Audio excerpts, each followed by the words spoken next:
En aquest vídeo utilitzarem les identitats notables per factoritzar els polinomis de grau 2. Primer ens en recordem de les propietats de les identitats notables, i és que si jo tinc el producte per la diferència, doncs és la diferència de quadrat, en aquest cas x més alfa per x menys alfa, em queda el quadrat del primer, x al quadrat menys el quadrat del segon. No? Llavors fixem-nos que si jo tinc un número alfa que és un nombre real, elevat al quadrat sempre em donarà positiu, per tant aquesta part em donarà sempre negativa. Llavors jo, per exemple, si pretenc factoritzar x al quadrat menys 9, doncs fixem-nos que 9 és el quadrat d'un nombre que és 3, no? Per tant, tinc que efectivament aquest polinomi es pot escriure com el producte de x més 3 per x menys 3.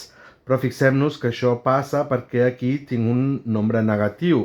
Si jo intento factoritzar, per exemple, x més 4, intento trobar les solucions d'aquesta equació, és a dir, les arrels, em trobo que x al quadrat és igual a menys 4 i per tant no tinc que cap nombre real al quadrat em doni un número negatiu. Per tant, aquest és irreductible. Anem a utilitzar el quadrat de la suma.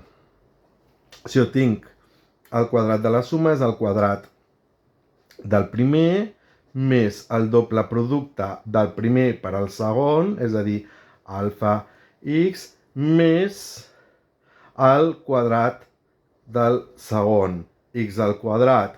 Doncs el que farem serà, del terme independent, trobarem quin és el nostre candidat alfa i mirarem si compleix aquesta condició. Per exemple, si jo tinc x al quadrat més 10x més 25, no?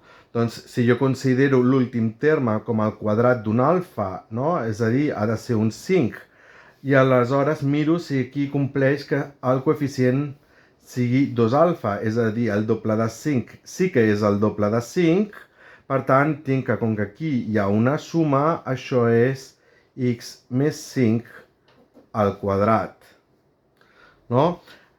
En canvi, si jo tinc el quadrat d'una resta, recordem que és el quadrat del primer menys el doble producte del primer per al segon més el quadrat del segon. És a dir, aquí sempre tinc un número positiu. Li faig l'arrel quadrada, trobo el meu candidat a alfa i miro si compleix aquesta condició.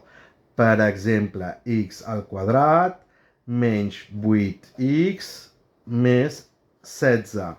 El meu candidat a alfa, no? Com que tinc que 16 seria alfa quadrat, seria 4. I 4 sí que és la meitat de 8. Com que aquí és un número, com que és negatiu, tinc que és el quadrat de la diferència. Per tant, és x menys 4 al quadrat, no? En el cas que, per exemple, em trobés com, per exemple, x al quadrat més 10x més 36, no? Doncs tinc que aquí el 36, el candidat a ser alfa seria 6, no?